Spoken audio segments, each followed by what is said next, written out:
Hey everyone, welcome back to our new session. अभी हम लोग कर रहे हैं टीओसी थ्योरी ऑफ कंप्यूटेशन, जिसको आप अपने यूनिवर्सिटी के सिलेबस में जो है फ्लैट के नाम से जानते होंगे, formal language and automata theory के नाम से। उसी को आगे कंटिन्यू करते हुए रेगुलर लैंग्वेज वाले यूनिट को अब हम लोग थोड़ा सा कन्वर्जन के ऊपर बात करेंगे। इससे पहले हमने बहुत सारा चीज़ जो है ऑलरेडी समझ लिए हैं। ठीक है, अब कुछ कुछ टॉपिक बाकी है, उसके बाद अपना ये यूनिट खत्म होगा। तो जैसे कि हमने बात किया था रेगुलर लैंग्वेज का, और रेगुलर लैंग्वेज को हमने जो है अलग अलग चीज़ से डिनोट किया। सबसे पहले रेगुलर एक्सप्रेशन को समझें, फिर हमने डीएफए को देखा, फिर हमने एनएफए को देखा, फिर हमने जो है राइट लीनियर ग्रामर को देखे, फिर हमने जो है लेफ्ट लीनियर ग्रामर को देखे, फिर हमने जो है रेगुलर ग्रामर को समझे, फिर हमने जो है फाइनाइट ऑटोमेटा को समझा। तो ये सारा चीज़ को हमने जो है समझा है रेगुलर लैंग्वेज के लिए। तो रेगुलर लैंग्वेज में इतना सारा चीज़ जो है तो सबको आपस में कन्वर्ट करने आना चाहिए, बिल्कुल आना चाहिए। तो रेगुलर एक्सप्रेशन से डीएफए बनाना, डीएफए से एनएफए, एनएफए से डीएफए, रेगुलर एक्सप्रेशन, ये सब ऑलरेडी हमने समझ चुके हैं। राइट लीनियर से आप कैसे एक्सप्रेशन बना सकते हैं, लैंग्वेज को डिनोट कर सकते हैं, फिर उसका लैंग्वेज को डिनोट करने के बाद आपको जो है लैंग्वेज मिल गया तो उसका एक्सप्रेशन मिल जाएगा, तो आप उसका डीएफए बना सकते हैं, एनएफए बना सकते हैं। तो इतना सारा कहानी हमारा हो चुका है।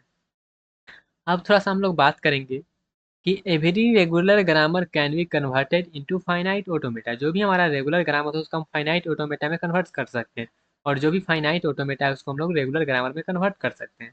तो रेगुलर ग्रामर का अब कहानी कैसे चलेगा वो देखिएगा। जैसे हमारे पास एक रेगुलर एक्सप्रेशन दिया गया है, ठीक है, उसको आपको क्या करना है, फाइनाइट ऑटोमेटा में करना है कन्वर्ट। तो डायरेक्टली हम इंडक्शन मेथड का यूज़ करेंगे। समझिएगा कैसे करना है। जैसे ए है, तो यहाँ पे हम जो भी करेंगे ना, आपको एप्सिलॉन का भी कहानी लेके चलना है साथ में।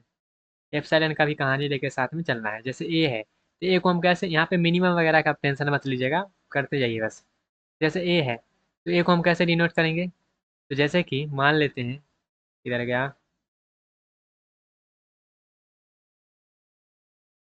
ओके,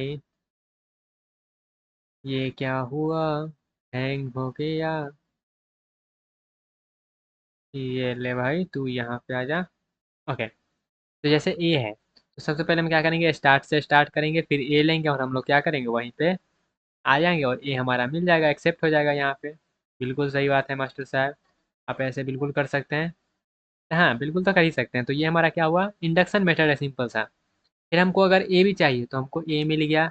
फिर यहाँ पे एप्सिलॉन के लिए, जैसे यहाँ पे सबसे पहले एप्सिलॉन लिए, फिर ए ले लिए, फिर यहाँ पे सबसे पहले एप्सिलॉन लिए, फिर ए लिए, फिर एप्सिलॉन लेंगे, फिर बी लेंगे। एप्सिलॉन का आपको हर स्टेप में कहानी लेके चलना है। जैसे ए प्लस बी है, मतलब यहाँ से ए भी आ सकता है और बी भी आ सकता है। तो सबसे पहले हम ए के लिए कहानी चलाएंगे, तो सबसे पहले एप्सिलॉन लिए, ठीक है, फिर ए लिए, फिर एप्सिलॉन लिए, हमको कहानी मिल गया। फिर बी के लिए जाएंगे तो सबसे पहले एप्सिलॉन लेंगे, फिर बी लेंगे, फिर एप्सिलॉन लेंगे। नेक्स्ट हमारा जो है ए स्टार है, तो ए स्टार है तो सबसे पहले हम क्या करेंगे, एप्सिलॉन लिए, ए लिए, मिनिमम क्या है, मिनिमम ए है ना, तो मिनिमम ए है तो सबसे पहले ए को एक्सेप्ट करवा लिए। उसके बाद हम मान लेते हैं यहाँ पे हम डायरेक्टली जीरो भी कर सकते हैं ना, एप्सिलॉन को भी एक्सेप्ट कर सकते हैं। तो एप्सिलॉन को एक्सेप्ट करना है तो क्या करिए, डायरेक्टली एप्सिलॉन को एक्सेप्ट करवा लीजिए। तो इसलिए हम डायरेक्टली एप्सिलॉन को भी लगा दिए हैं फाइनल में। फिर यहाँ पे ए के बाद हम कितना भी ए ले सकते हैं, तो कितना भी ए लेना है ना, तो यहाँ पे एप्सिलॉन को क्या करिए, रिपीट करवाते रहिए और ए को रिपीट करवाते रहिए, एप्सिलॉन और ए को रिपीट करवाते रहिए, और जितना ए लेना है ले लीजिए। अगर आपके पास ए प्लस है तो यहाँ पे एप्सिलॉन तो आएगा नहीं पहले, तो एप्सिलॉन वाला यहाँ पे जो था उसको हम लोग हटा दिए, अपना कहानी हो गया। तो ये इंडक्शन मेथड है, सिंपल सा इंडक्शन मेथड में आपको हर स्टेप में जो है हर एक इनपुट के लिए आपको एप्सिलॉन लेके भी चलना है। जैसे कि ये तो हमारा आपको पता चलेगा, एक सिंपल है तो कैसे करेंगे, डॉट में है तो कैसे करेंगे, प्लस में है तो कैसे करेंगे, स्टार लगा हुआ है तो कैसे करेंगे, प्लस लगा हुआ है तो कैसे करेंगे। तो एक एग्जाम्पल है, इस एग्जाम्पल को आप करिए कैसे करिएगा। तो जैसे कि ए भी है, ए भी है, तो यहाँ पे ए भी चाहिए होगा, बी भी चाहिए होगा, यही सब चाहिए होगा। सबसे पहले क्या करेंगे, एप्सिलॉन, फिर ए के लिए, फिर एप्सिलॉन के लिए, फिर बी के लिए, फिर एप्सिलॉन के लिए। मिनिमम ए बी मिल गया। अब यहाँ पे कितना भी बी आ सकता है हमारा, बहुत बढ़िया, कितना भी बी आ सकता है तो कितना भी बी ले लीजिए। सिंपल सा हमारा एप्सिलॉन भी आ सकता है तो एप्सिलॉन भी ले लीजिए। यही हो सकता है, बिल्कुल यही हो सकता है मास्टर साहब। तो इसी तरीक़ा से जो है आप इसी को रिपीट करते रहिए, अपना काम जो है वो हो जाएगा। ठीक है, समझ में आया। तो ये कहता है हमारा इंडक्शन मेथड। नेक्स्ट है हमारा ऑपोजिट, चलते हैं। आप फाइनाइट ऑटोमेटा दिया रहेगा, उससे हमको क्या करना है, रेगुलर एक्सप्रेशन लिखना है। तो ये बहुत ही ज़्यादा चिंदी सा आसान सा टॉपिक है। क्या है, यहाँ पे हम लोग यूज़ करने वाले हैं स्टेट एलिमिनेशन मेथड का। अब ये स्टेट एलिमिनेशन मेथड क्या कहता है कि एक से ज़्यादा अगर फाइनल स्टेट है तो उसको हम लोग कन्वर्ट करेंगे एक फाइनल में, ठीक है। डिलीट करेंगे जो भी हमारा जो है स्टेट है सबको, इनिशियल को और फाइनल को हम लोग क्या करेंगे स्टेट एलिमिनेशन मेथड का लगा के उसको हम लोग डिलीट करेंगे। कैसे करना है ये देखिएगा, आपको देखते ही पता चल जाएगा। जैसे ये है तो इसको हम लोग कैसे लिखेंगे, यहाँ पे सिर्फ तो ए ही एक्सेप्ट कर रहा है ना, तो यहाँ पे हम ए को एक्सेप्ट करवा देंगे। फिर यहाँ पे देखिएगा ए स्टार है, लूप मतलब स्टार होता है, तो ए स्टार फिर क्या आ रहा है बी आ रहा है ना, तो फिर से यहाँ पे बी लगा दीजिए, बात खत्म है। फिर ये ए है तो ए लिख दीजिए और यहाँ पे बी स्टार है बी स्टार लिख दीजिए। यहाँ पे ए स्टार है, लूप आया मतलब स्टार आएगा। फिर यहाँ पे बी है तो सिंपल सा बी, फिर यहाँ पे सी है मतलब सी स्टार लगा दीजिए। तो जैसे ही लूप चला वैसे ही आपको क्या करना है स्टार लगा देना है। जैसे यहाँ पे कुछ है ही नहीं तो कुछ नहीं है तो क्या होगा एप्सिलॉन को एक्सेप्ट करेगा। यहाँ पे ए लिखा गया मतलब ए स्टार होगा। फिर यहाँ पे देखिएगा सबसे पहले ए आ रहा है फिर बी आ रहा है, ए बी बेबी इस तरीका से। तो यहाँ पे तीन तीन तरीका से हो सकता है। या तो हम क्या करें, लूप तो है ये तो पता चल रहा है लूप है। तो जब लूप है तो ऐसा हम नहीं कर सकते हैं सबसे पहले ए आ रहा है फिर अब बी आ रहा है फिर ए आ रहा है इस तरीका से। तो हम इसको ऐसे कह सकते हैं कि ए बी को यहाँ पे रिपीट करवा दो और क्या करो ए को एक्सेप्ट करके फाइनल पे चल जाओ। मतलब ए बी स्टार और ए लिख सकते हैं इसको। या तो हम ऐसा कर सकते हैं ए को ले लो और इधर ए बी को रिपीट करवा दो। ए सॉरी ए बी में नहीं, यहाँ पे सॉरी बी ए को रिपीट करवा दो। तो यहाँ पे ए इंटू बी ए का स्टार आ जाएगा।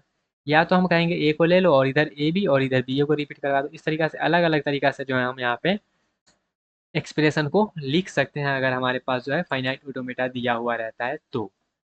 क्लियर हुआ। तो ये रहा हमारा जो है कन्वर्जन। हमने यहाँ पे दो कन्वर्जन और सब कन्वर्जन को तो ऑलरेडी हम देख चुके हैं और समझ भी चुके हैं। बस यहाँ पे हमारे पास दो मेथड बच गया था उसको भी कर लिए हैं। और यहाँ पे जो है हमने कंप्लीट कर लिया है इसको। फिर भी इसमें रिलेटेड कहीं पे डाउट रह जाता है तो कमेंट सेक्शन में बता सकते हैं। अब इसके बाद जो हम लोग करेंगे थोड़ा सा क्लोजर प्रॉपर्टी को करेंगे और उसके बाद जो है हम लोग जो है अपना देख लेंगे नेक्स्ट जो हमारा है क्लोजर प्रॉपर्टी को हम लोग एक सेशन में कर लेंगे खत्म। उसमें बहुत सारा जो है आपको पता करना पड़ेगा क्लोज्ड है कि नहीं है वो सब चीज़। फिर हम लोग पंपिंग लेमा को देख लेंगे। फिर हम लोग जो है मोर एंड मिली मशीन को देख लेंगे, अपना काम खत्म हो जाएगा। तो मोटा मोटी अब आइडिया लगाएं तो हमारा कितना सेशन होगा, तो 4 सेशन हो सकता है और हो, ठीक है। तो मिनिमम 4 तो सेशन और होगा उसके बाद अपना ये यूनिट खत्म होगा। तो ये रहा आज का सेशन। इसमें अगर कहीं पे डाउट हो तो कमेंट सेक्शन में बता सकते हैं और नहीं तो आगे आप कंटिन्यू कर सकते हैं। मिलते हैं अपने अगले सेक्शन में, तब तक के लिए bye bye tata take care and all the best.